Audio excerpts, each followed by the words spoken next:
Salut à tous. Ici, je vais vous faire la démonstration sur les réseaux de neurones. Alors, nous allons prendre un exemple, un cas pratique très simple, c'est-à-dire la prédiction de la couleur de fleurs. Et les données seront représentées comme suit, c'est-à-dire nous aurons les couleurs, nous aurons la longueur de la fleur et la largeur de la fleur. En réalité, ce que nous voulons prédire ici, c'est quoi? C'est la couleur. Si nous avons par exemple la longueur et la largeur d'une fleur, est-ce que nous pouvons réellement prédire sa couleur? Donc, c'est un exemple de ce genre-là que nous allons prédire avec un petit exemple de réseau de neurones. Alors, la donnée cible ici, comme je l'ai dit, c'est la couleur. Vous voyez que dans mon tableau, à la fin, il y a une donnée dont nous connaissons bien la longueur et la largeur, mais pas la couleur. Et nous allons essayer maintenant de retrouver la couleur équivalente aux caractéristiques qui sont présentes ici. Alors, je vais aussi vous présenter un peu quelques outils d'apprentissage sur le cloud, c'est-à-dire Google Colab et puis Spell. Ce sont des outils à travers lesquels vous pouvez entraîner vos modèles gratuitement et pour éviter aussi d'épuiser les machines. Souvent on n'a pas de bonnes machines pour apprendre, donc c'est une occasion d'aller entraîner vos modèles sur ces machines fournies par Google et l'entreprise Spell. Sans trop tarder, je vais rapidement aller sur l'exemple que j'ai écrite. Alors ici nous allons aller de façon simple avec l'exemple que je viens de vous présenter dessus, c'est-à-dire la prédiction de la couleur des fleurs. Pour faire les réseaux de neurones, vous pouvez soit utiliser les frameworks qui existent tels que TensorFlow, Keras, PyTorch et bien d'autres. Comme vous pouvez également développer votre propre réseau de neurones. Et cet exemple, c'est-à-dire pour le premier exemple que je suis en train de vous montrer, c'est un réseau de neurones développé par moi-même et qui ne nécessite pas de framework quelconque. Donc c'est pour vous montrer les principes d'abord des réseaux de neurones. Comment ça fonctionne, qu'est-ce qu'il faut pour en tout cas dire que voilà, on a construit un réseau de neurones. D'abord, voici la présentation des données en deuxième ligne, c'est-à-dire les données longueur et largeur de la fleur. Donc vous verrez que nous avons un tableau de liste et dans chaque liste, il y a deux valeurs. La première valeur représente la longueur et la deuxième représente la largeur. Et vous allez voir jusqu'à la fin, c'est comme ça. Et la deuxième ligne qui suit, c'est au fait la couleur. La couleur. Donc 1 pour dire que la fleur est bleue et 0 pour dire que la fleur est rouge. Et c'est avec ces données-là que nous allons entraîner notre modèle, c'est-à-dire notre modèle va apprendre à travers ces données-là. Alors, très rapidement, qu'est-ce qu'on fait si nous avions ça? Si nous avions ça, nous savons que nous pouvons récupérer toutes les données dont nous connaissons déjà les couleurs, c'est-à-dire c'est un apprentissage supervisé ici parce que nous avons déjà les couleurs qui sont, nos données sont déjà labellisées, puisque quand on prend longueur, largeur comme l'exemple que j'ai présenté, vous verrez bien que les labels sont bien mis en place, c'est-à-dire on a soit c'est rouge, soit c'est bleu. Alors, dans cet exemple, vous voyez X à prédire, c'est-à-dire c'est la dernière valeur qui n'a donc pas de couleur, de label. Donc c'est la dernière valeur longueur, largeur qui n'a pas de valeur. Et nous allons essayer de prédire maintenant cette couleur là, c'est-à-dire la couleur correspondant à cette valeur. C'est la valeur à prédire. Donc X prédiction, c'est la valeur à prédire ici. Et quand on descend un peu, voici comment on construit un réseau de neurones. D'abord, il faut connaître l'entrée. Qu'est-ce que tu veux faire rentrer d'abord dans ton réseau de neurones? Il y a combien d'entrées? Ici, nous avons la longueur et la largeur qui sont nos rentrées. Donc, nous avons deux entrées. Et maintenant, la sortie que nous attendons, c'est quoi? C'est la couleur. Soit c'est rouge, soit c'est bleu. Donc, voici en termes simples les entrées et les sorties qui nous intéressent. Deux entrées, longueur, largeur, et une sortie qui est ici la couleur. Et maintenant, dans nos réseaux de neurones que nous allons faire ici, nous allons prendre trois neurones. Trois neurones, c'est-à-dire qu'on aura des poids associés. Quand je dis trois neurones, ce sont les couches cachées, donc la taille des couches cachées que je dis. Voilà. Au niveau de la couche cachée, on aura trois neurones. Voilà. Et à partir de ces neurones, on va associer des poids à nos valeurs d'entrée. Donc, vous voyez, poids 1, poids 2, ce sont les poids que nous associons à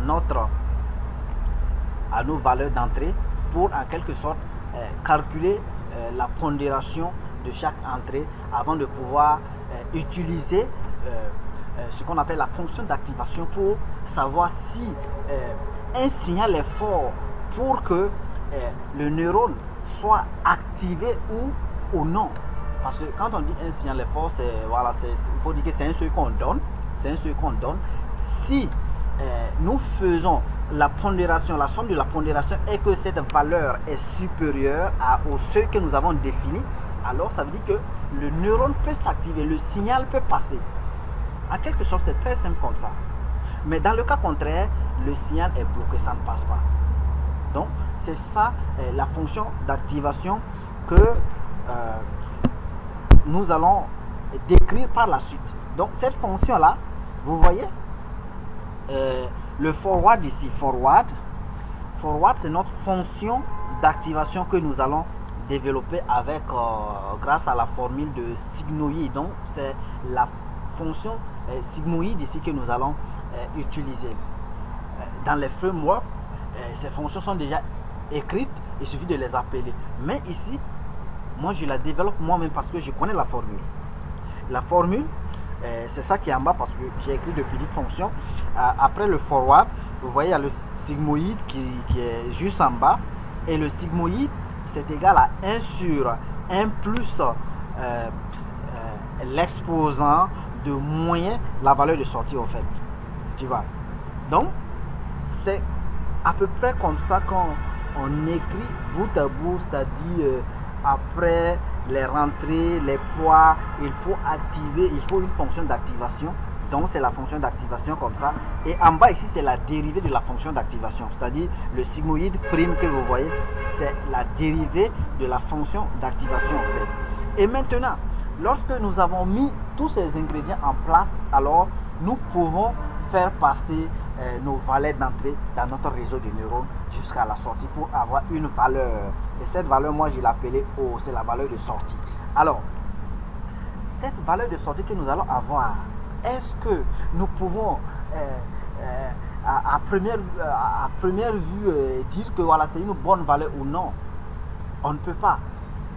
Donc, on va aussi se baser sur, il y a l'erreur qui est là, l'erreur, on va tenir compte de l'erreur, on va tenir compte de la précision.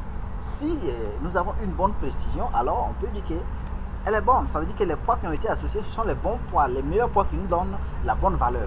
Mais dans le cas contraire, alors il faut mettre à jour les poids. Donc il faut à tout moment mettre les poids pour avoir les bonnes valeurs qui pourront nous donner une meilleure prédiction de notre couleur de sortie. Alors pour cela, il faut encore écrire une fonction qu'on appelle le backward. Le backward, c'est quoi? C'est une fonction de, en anglais on appelle ça la rétropropagation, bon, même en français, hein. Donc c'est la rétropropagation.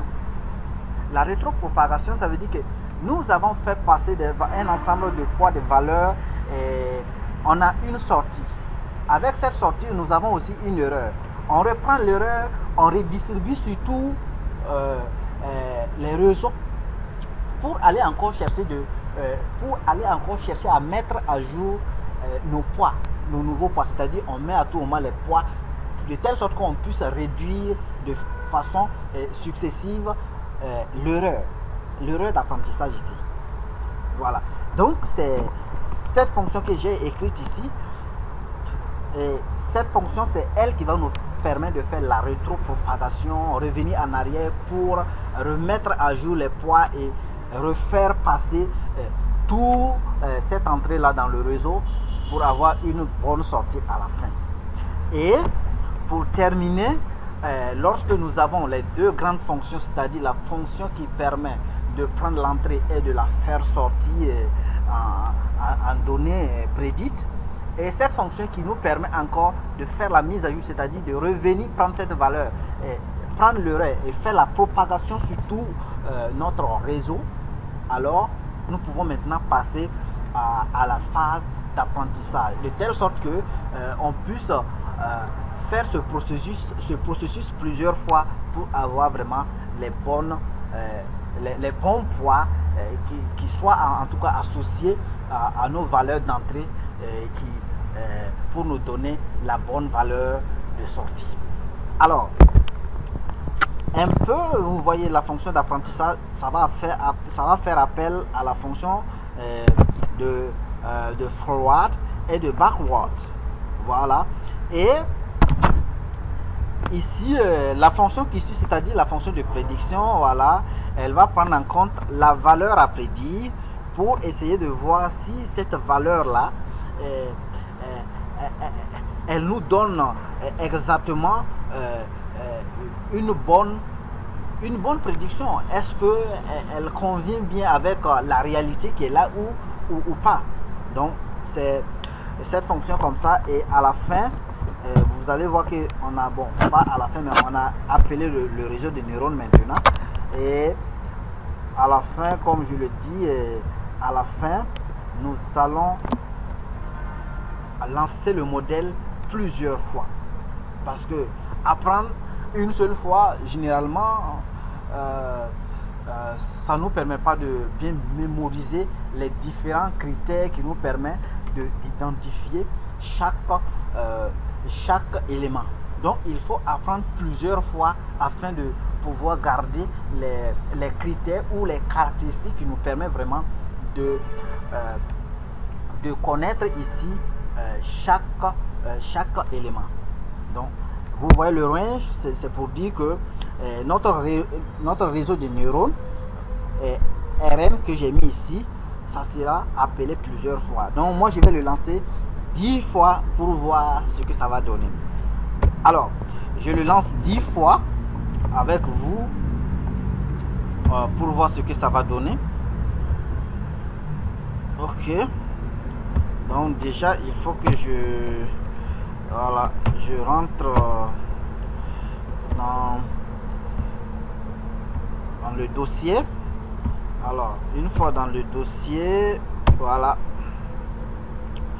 je peux lancer Python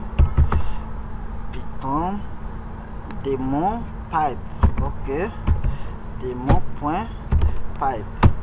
Alors, nous allons attendre les résultats de ce réseau de neurones pour voir est-ce que, voilà, voici déjà les résultats qui nous affichent. Je repars carrément en haut. Alors ici la première valeur c'est 0,81 qui est bien supérieur à 0. Puisque ici, comme vous le voyez, le seuil que j'ai défini, c'est 0,50. Ça veut dire que si la valeur est inférieure à 0,50, la fleur est bleue. Si la valeur est supérieure à 0,50, la fleur est rouge. Alors, ça c'est la valeur prédite. Mais on va continuer un peu pour vous expliquer comment les résultats sont. Après ça, nous avons la valeur prédite, c'est ça qui est 0, ça. Et nous avons le tableau des valeurs de x. Ok, ça c'est les valeurs d'entrée de x toujours. Maintenant voici la sortie actuelle.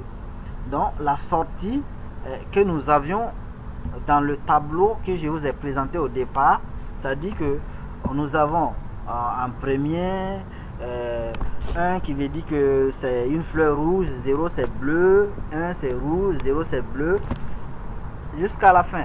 Maintenant, pour faire la correspondance avec les valeurs prédites, voici les valeurs prédites qui devraient vraiment correspondre aux valeurs actuelles. Alors, premièrement, nous avons 0,82 qui est bien supérieur à 0,50, donc ça respecte la couleur rouge, puisque la couleur rouge c'est 1. Maintenant la deuxième valeur c'est toujours 82, pourtant normalement ça devrait être 0, c'est-à-dire en dessous de 0,50. donc ce qui veut dire que notre modèle n'apprend pas grand chose. Et quand vous voyez par la suite, on a toutes des valeurs qui sont supérieures à 0,50. donc notre modèle ici, il n'est pas encore intelligent. Voilà, il ne sait pas apprendre. Qu'est-ce que nous allons faire? Alors, ici, nous allons ajouter le nombre d'itérations ici. On va le lancer, au lieu que ça soit 10 fois, on va le lancer 30 fois pour voir. Parce que ici, si je choisis un nombre très élevé, on risque de ne pas partir tôt ici. Je risque de ne même pas terminer la démonstration. C'est vrai, c'est pas des données très compliquées, mais quand le nombre est élevé, bon, avant tout ça, je vais faire un clean d'abord pour que vous voyez ce que ça donnait. Voilà. Ok, nous avons de nouvelles valeurs. Regardez un peu ces valeurs-là. On va se contenter sur les valeurs de sortie et les valeurs actuelles. Alors, en sortie ici, valeur de sortie, nous avons quoi? Excusez, 1 pour dire que la fleur est rouge, 0 pour dire qu'elle est bleue, et en bas on a 0,55 qui est supérieur à 0,50, donc la fleur, on peut dire que la fleur là-bas elle est comment? Elle est rouge. Et deuxièmement 51 qui devrait normalement être 0. Donc là-bas, le réseau n'a pas appris. Mais 56, ça veut dire qu'il a appris parce que c'est supérieur à 0,50. 52, il n'a pas appris. 48, il n'a pas appris. Il s'est trompé même. Et 47, là, il a appris. 53, il a appris également. Et le dernier, il n'a pas appris. Il n'a pas appris parce que je compare cette valeur à la valeur ce qui est 0,50. Si c'est supérieur à 0,50, au bon endroit, ça dit la fleur est rouge. Si c'est au mauvais endroit, ça veut dire qu'il n'a pas appris. Il s'est trompé. Alors, ça veut dire que notre modèle jusqu'à présent, il n'arrive pas à apprendre. Nous allons encore augmenter le nombre d'itérations. Et je vais lancer. Je mets 300 fois. Je lance 300 fois notre modèle. Je vais arrêter certains affichages pour laisser seulement pour afficher seulement ce qui nous intéresse.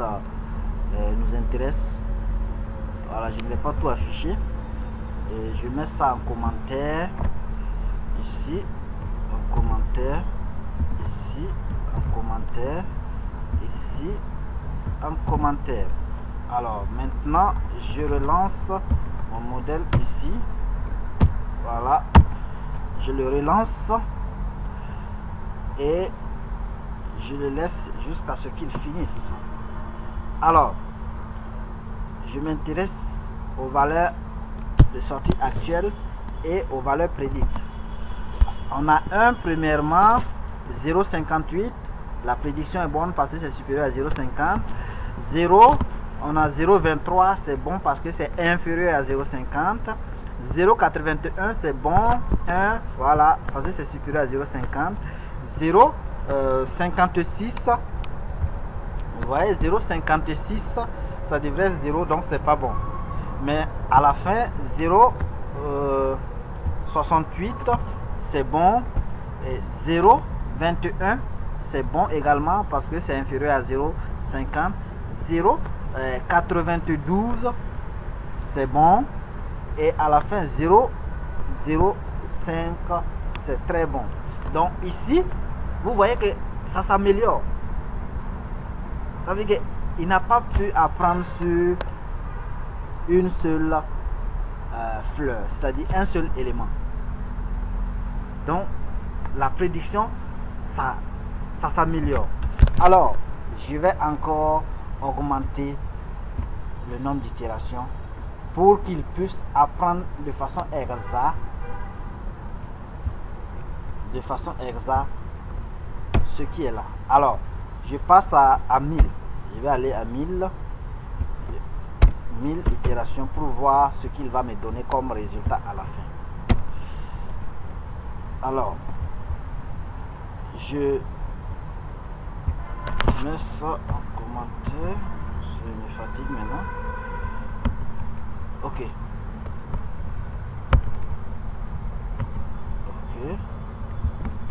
Bon, 1000 itérations. Bon, je relance comme ça, c'est pas grave. 1000 itérations, je verrai les résultats qu'ils vont me donner à la fin. Alors, je reviens pour la vérification des différents résultats. Nous avons 0. Nous avons 1 en premier. Vous m'excusez, c'est le gardien qui... Voilà, parce que ici, on rentre un peu... Il y a des endroits qu'on est dit de rester. Donc, je vais terminer ça et puis rentrer. Alors, on a 1. Et la prédiction 0,58, c'est bon. On a 0,22, c'est bon. On a 1, 0,81, c'est bon. On a 0,56, ça c'est pas bon. Et le reste c'est bon. Le reste c'est bon. Ça veut dire qu'on peut toujours améliorer. On peut toujours améliorer. Alors, je relance le modèle, je le relance.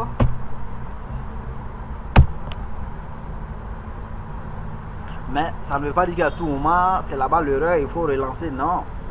Mais ici, je sais que ça peut améliorer. Parce que de toutes mes données, il n'y a rien de complexe qui puisse empêcher mon réseau d'apprendre. Il n'y a pas d'autres contraintes. Ce sont des données très simples. Et je sais que en augmentant le nombre d'itérations, mon réseau peut mieux apprendre. Donc voilà, il ne suffit pas de développer un modèle et puis on commence, parce que à un certain moment aussi, voilà, il devient aussi bête, hein? Il n'arrive plus à comprendre ce que vous-même vous voulez, quoi. Vous voyez. Alors cette fois-ci, regardez la première valeur, 0,57 supérieur à 0,50, c'est bon. 0,03 inférieur, c'est bon. 93 supérieur, c'est bon. 45 inférieur, c'est bon. 65 supérieur, c'est bon. 0,1 inférieur, c'est bon. 99 supérieur, c'est bon. Et 0, c'est un modèle parfait. Donc ici, il est arrivé à prédire tous les éléments que je voulais. Vous voyez. Donc je peux dire que mon modèle, il apprend quelque chose maintenant. Il apprend. Et il m'a dit que voilà, la valeur prédite est supérieure à 0,50. Donc la fleur est rouge. Alors, ça veut dire que j'ai fini ici mon modèle de réseau de neurones. Ça, c'est un cas très simple que je vous présente. Alors, il faut aussi savoir que avec les frameworks, les choses deviennent encore plus aisées parce qu'il y a des fonctions déjà, des packages à appeler pour pouvoir le faire. Vous n'avez plus besoin d'aller développer de A à Z votre propre réseau de neurones, mais il faut savoir maintenant utiliser les frameworks pour pouvoir optimiser vos modèles. Alors ici, je vais vous montrer rapidement l'importation Par exemple, vous avez vos données sur votre machine que vous voulez utiliser sur la plateforme Google Colab. Bon, pour ceux qui ne connaissent pas Google Colab, vous pouvez, si vous voulez la voir à partir de votre Drive, vous rentrez là-bas. Alors rapidement, vous partez sur Nouveau, vous partez sur Plus. Dans Plus, vous descendez un peu, voilà. Si il n'apparaît pas dans cet onglet, vous cliquez en bas sur Associer des applications. Quand vous cliquez là-bas, ils vont vous donner une barre de recherche. Vous tapez Colab là-bas, vous allez voir Collaboratory. Je crois bien c'est Collaboratory, mais c'est Collaboratory là. Alors, donc, vous cliquez là-bas pour créer votre Google Colab, votre fichier Jupyter pour pouvoir écrire votre code. Alors, je reviens maintenant vous montrer que lorsque vous avez par exemple votre base de données sur votre Drive et vous voulez l'utiliser pour l'apprentissage, alors la première des choses qu'il faut faire, il faut autoriser, c'est-à-dire votre Colab à accéder à votre Drive. Donc vous faites seulement les deux premières lignes que j'ai fait from google.colab import drive, et il faut monter maintenant tout le schéma, c'est-à-dire tout le drive, voilà, tout le dossier drive. Donc tu montes ça, et une fois que c'est monté, alors vous verrez quelque chose de ce genre. Il y aura un lien à côté qui va vous dire voilà, et un espace qui attend un mot de passe. Oui, parce que il faut vraiment donner accès à votre Drive. Et pour cela, vous cliquez sur le lien qui va apparaître, parce que quand vous lancez ces deux premières lignes là, voilà, vous verrez un affichage et vous cliquez, il y a un lien qui est à côté, vous cliquez sur le lien et ce lien va vous rediriger sur votre compte. Sur votre compte, vous choisissez, si vous avez plusieurs comptes, vous choisissez bien sûr là où se trouve votre dataset, et à partir de là vous allez voir qu'ils vont vous générer une clé comme ça, et cette clé vous la copiez, vous partez remettre au niveau de Colab, parce que ici il y aura une fenêtre aussi qui attend une entrée, c'est-à-dire un code, et c'est ce code là vous devrez mettre là-bas pour pouvoir accéder vraiment à votre dataset. C'est ce que on peut faire facilement. Voilà, ça c'est un dataset que j'ai mis sur mon Drive et je l'ai importé rapidement pour faire un affichage. Alors c'est vrai, j'ai passé du temps, mais je vais continuer avec d'autres démos rapidement pour vous montrer que on peut utiliser les frameworks aussi pour le faire rapidement. Alors ça c'est un exemple qui est beaucoup utilisé, c'est-à-dire la reconnaissance des caractères manuscrits. Voilà, les caractères manuscrits des chiffres manuscrits de 1 à 9, de 0, voilà, si vous voulez, de 0 à 9. C'est-à-dire qu'on écrit ça à la même temps, on veut reconnaître est-ce que ça c'est 1, est-ce que ça c'est 2, est-ce que ça c'est 3, est-ce que ça c'est 7, etc. Donc, alors, qu'est-ce qu'on fait d'abord avec PyTorch? Ça c'est un modèle avec PyTorch. Donc, avec PyTorch, il faut d'abord une transformation des données pour que ces données puissent être utilisées en tant que tenseur. Voilà, on appelle ça des tenseurs. Bon, nous, on reste comme ça, c'est tenseur, c'est des gens tableaux au fait. Voilà, ça représente en quelque sorte des tableaux. Voilà. Et il faut aussi, généralement, une chose qui est plus importante ici, c'est la normalisation. C'est-à-dire, si vous avez un ensemble de données qui est là, la première des choses, pour ne pas qu'il y ait des outliers, pour ne pas qu'il y ait des données qui ne sont pas dans la marge, qui sort de la marge. Imaginez que voilà, vous avez des moyennes voilà, de 0 à 20. Vous étudiez des étudiants avec des notes de 0 à 20 et tout à coup vous tombez une moyenne 30, vous tombez sur une moyenne 40, ou bien vous tombez sur une moyenne 0,25. Alors, ça va vous interpeller quelque chose. Et cette chose-là, c'est quoi? Ça veut dire que ces données-là, ce sont des données anormales, hors du commun. Il faut les traiter. Soit vous décidez de les supprimer en fonction, bien sûr, de l'objectif. Soit vous décidez de les remplacer par d'autres valeurs constantes. Ou vous pouvez aussi adopter une manière de régression linéaire pour pouvoir les remplacer. Donc, il y a des techniques qui existent, mais je ne vais pas trop m'attarder sur ça. Alors, je continue un peu au niveau du chargement des données également. Voilà, ce dataset se trouve directement dans le framework, donc vous l'appelez directement, vous le chargez dans PyTorch, il est dedans, même dans l'autre aussi, Keras, TensorFlow, Keras, il est là-bas. Donc vous chargez les données, vous répartissez vos données en données d'apprentissage et en données de test. Et voilà, vous choisissez ici, voilà, vous choisissez le nombre d'entrées et aussi le groupe de données à prendre en compte, c'est-à-dire combien de données par groupe vous allez passer au modèle, c'est-à-dire le batch size, voilà, le batch size, c'est le nombre, le groupe de données que vous allez passer au modèle pour l'apprentissage. Donc il y a des choses comme ça, vous pouvez définir. Et ici, bon, j'ai essayé d'uploader l'image, c'est un affichage des images. Et ici, voici la construction même du modèle, du réseau de neurones. Ça, c'est la construction du réseau de neurones à partir du framework,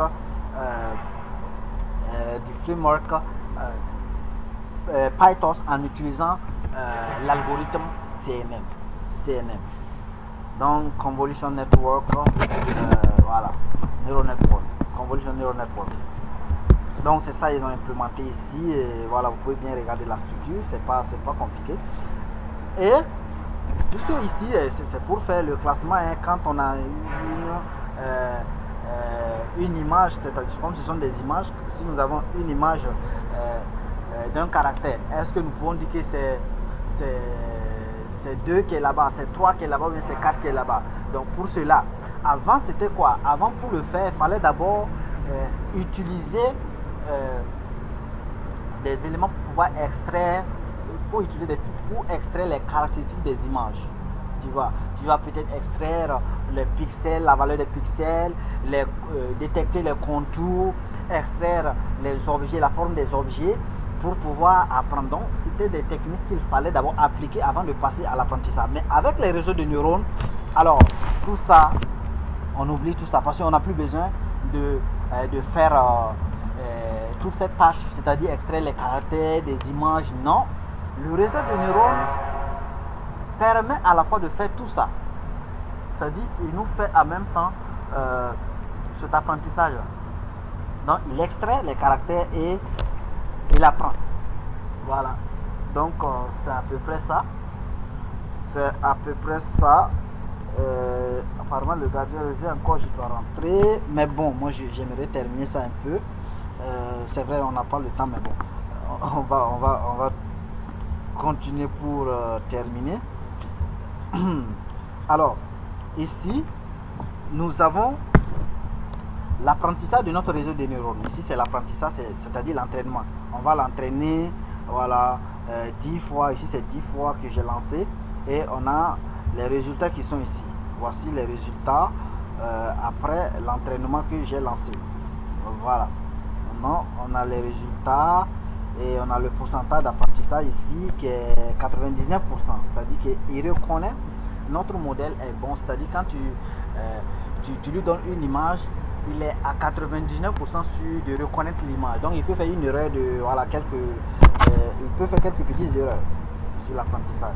Donc c'est pas mal déjà, c'est pas mal. Et je vais aussi rentrer un peu dans un modèle avec TensorFlow rapidement pour pouvoir terminer et puis pour partir. Alors ici c'est toujours les mêmes données que j'ai pris, les caractères, la reconnaissance des caractères, des chiffres de 1 à 9. Et ici bon, on a affiché d'abord les données, on a reparti également les données. Vous voyez, bon, c'est les packages seulement qui diffèrent, sinon c'est le même travail. C'est-à-dire on va repartir les données en données de test, en données d'apprentissage. On va construire notre réseau de neurones. Bon, ça c'est un affichage pour montrer comment une image est représentée. C'est-à-dire quand tu prends une image de 28 pixels, enfin 28 parce que vous connaissez bien qu'une image est constituée d'un ensemble de pixels. Et dans chaque pixel, il y a une valeur. Et ces valeurs peuvent définir la couleur de l'image. Alors, C'est comme ça les choses se font. Donc ça veut dire que dans chaque pixel, on va voir quelle est la valeur exacte qui est là-bas. Et quand on prend le réseau de neurones convolutionnels, j'ai oublié de vous expliquer un peu le réseau de neurones convolutionnels, même si vous savez. Alors, là-bas, c'est quoi? Généralement, on prend un noyau qui est là. Prenons un noyau de 3 x 3. 3 x 3, c'est-à-dire, on prend nombre de lignes 3, nombre de colonnes 3. Et à l'intérieur, alors, à l'intérieur, on peut... Ça veut dire qu'à l'intérieur, si on choisit le max pooling par exemple, dans ce noyau-là, ça veut dire que le carré représenté par 3 par 3, si on prend le max pooling, là, on va garder à la fin une seule valeur de tout ce carré-là. Tu vois, on fait une convolution et cette convolution, on fait une projection et on va retenir une seule valeur sur cette projection-là. Et cette valeur-là, ça sera, bon, si c'est le max pooling, on va conserver la valeur maximale. Ça peut être le min pooling, on va conserver la valeur minimale, ou bien on fait le average pooling, c'est-à-dire une moyenne de toutes les valeurs contenues dans ce précarré, c'est-à-dire dans cet espace délimité de 3 par 3.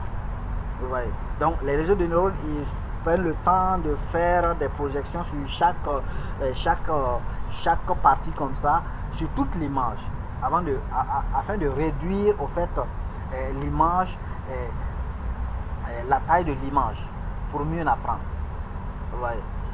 Donc avec les réseaux de neurones, je vais voir, je descends rapidement. Ça c'était l'affichage d'une image, ça aussi c'était l'affichage de toutes les images. Voilà, de toutes les images. Et ici, ça c'est la création du modèle avec TensorFlow Keras. Vous voyez, bon, la répartition des données, bon, ça c'est une répartition des données. On a choisi la taille que nous allons faire passer à chaque apprentissage, c'est-à-dire on fait passer une image, parce que vous voyez, on fait passer une taille de 128 pixels par groupe. Donc 128 pixels rentrent, 128 pixels autres rentrent.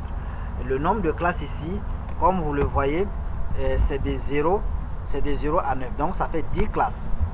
Donc on a 10 classes et ici on a lancé le modèle rien que deux fois pour pouvoir voir ce que ça va donner.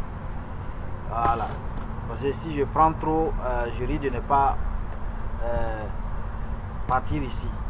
Donc je prends deux fois seulement pour voir comment ça va. Voilà. Sans oublier, voici ce que je voulais vous expliquer aussi par rapport au réseau, aux convolutions. Voilà, vous voyez, voici la convolution. Quand vous créez votre modèle, il y a plusieurs modèles de créer. Soit vous pouvez choisir de mettre toutes ces couches, parce que ici le séquentiel c'est quoi? C'est disons c'est le plateau sur lequel on pose toutes les couches. Voilà, c'est là-bas on ajoute toutes les couches. Donc toutes les couches sont dans le modèle TensorFlow Keras. Alors toutes les couches sont ajoutées sur ce plateau-là. Voilà, moi je prends ça comme un plateau et c'est là-bas on ajoute les différentes couches de réseau. Donc dans un modèle de réseau de neurones, la première des choses à connaître, c'est peut-être la rentrée. Qu'est-ce que nous voulons faire rentrer dans notre réseau? Et dès que vous connaissez ça, alors vous pouvez choisir aussi la taille de votre noyau. Vous voyez ici, ça c'est un noyau de 3 par 3. Et la fonction d'activation. La fonction d'activation, ça va nous permettre de déterminer si un signal est supérieur au seuil ou pas, comme ce qu'on vient de définir dans le cas très simple avec sans les réseaux de neurones et sans les frameworks. Voilà. Donc ici comme vous le voyez, il n'y a pas de poids, il n'y a pas de définition de poids, non, Parce que les frameworks, dans les frameworks, dès qu'il a l'entrée, il sait automatiquement comment attribuer les poids. Donc quand il a le nombre d'entrées, lui, il peut automatiquement redistribuer les poids aux différentes entrées. Vous voyez.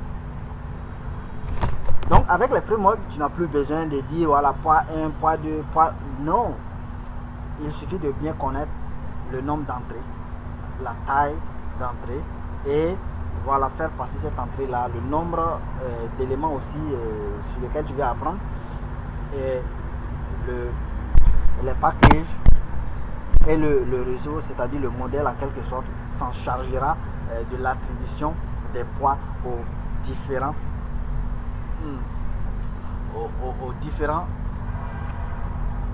valeurs d'entrée afin de vraiment trouver les bonnes valeurs de sortie.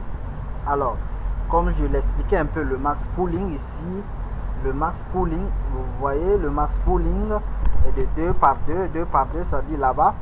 Quand on prend un carré de 2 par 2, la valeur qu'on va conserver en une là, ça sera la valeur maximale.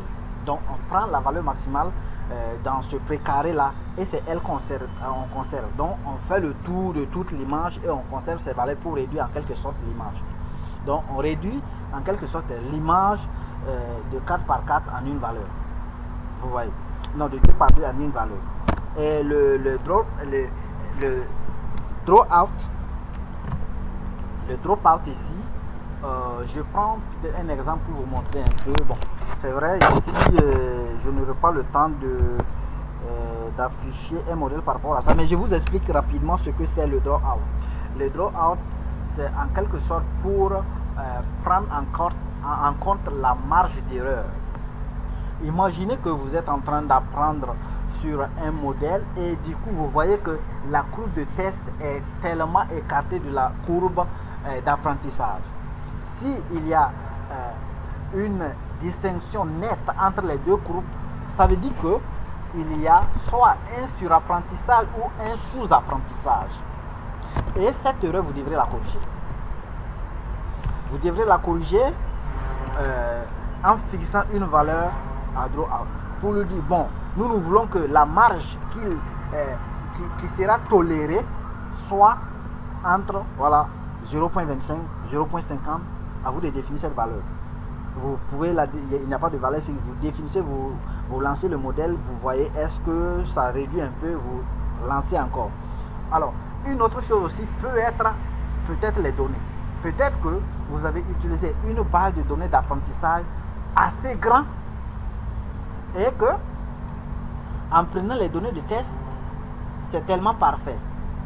Mais lorsque vous prenez d'autres données, le modèle se perd. C'est-à-dire que vous étiez vraiment spécifique sur des données que vous n'avez pas été, vous n'avez pas pris le compte général, vous n'avez pas pris en compte les valeurs de façon générale. Ça veut dire que vous êtes spécifique.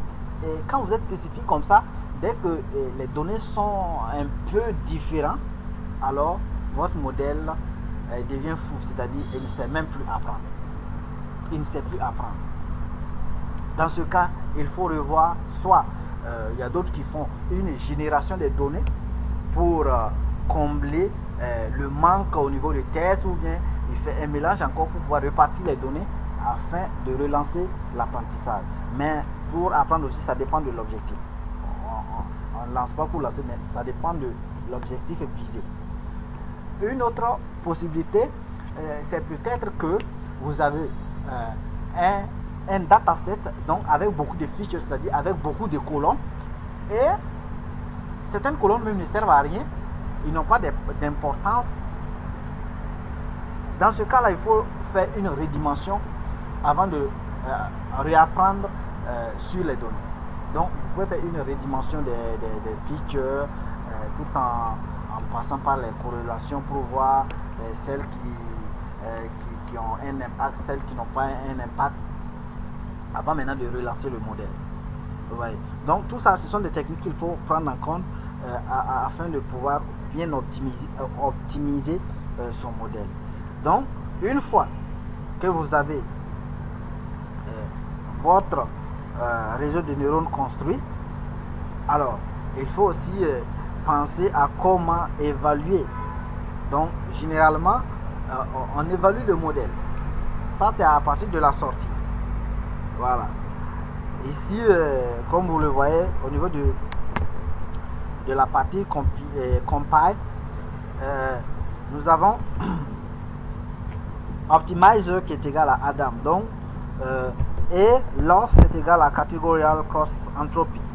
C'est-à-dire que la fonction de perte que nous allons utiliser, c'est cross entropy, et la fonction d'optimisation, c'est la fonction nommée Adam que nous utilisons ici pour pouvoir, et puis les métriques aussi pour pouvoir évaluer en quelque sorte nos sorties. Le summary, bon, ça permet de faire sortir toutes les capacités de nos différentes couches, les entrées, les sorties, voilà, de nos couches. Bon, je n'ai pas oublié de l'ajouter, vous pouvez l'enlever si vous voulez. Et ici, on a construit le modèle en haut avec tout ce qui va avec. Ici maintenant, on apprend, c'est-à-dire on va entraîner le modèle. On va lui dire, voilà, il faut apprendre et puis nous donner les résultats. Et voilà, vous voyez que le modèle ici nous donne 0,98. Avec TensorFlow, nous avons 0,98. Mais par contre, avec PyTorch, nous avons 99%. Oui, c'est mal écrit, mais c'est 99,3%. Exactement. 99,3%. Vous voyez. Et de l'autre côté, nous avons si on fait un pourcentage, c'est 98,82%. Donc on voit que le modèle entraîné sur PyTorch est meilleur que lorsqu'il est entraîné avec Keras et TensorFlow. Bon, c'est des petits démos comme ça, je voulais vous illustrer. Si vous avez des incompréhensions, ou bien si vous-même vous avez certaines choses à comprendre, vous pouvez, voilà, m'envoyer des questions, voilà. Les week-ends comme ça, les week-ends, samedi, un peu dimanche, souvent j'ai un peu des créneaux, je peux jeter un coup d'œil et puis on va en discuter. Voilà, on va essayer d'échanger pour mieux comprendre ensemble. Voilà, merci, et c'est toute la présentation que je voulais faire. Et merci.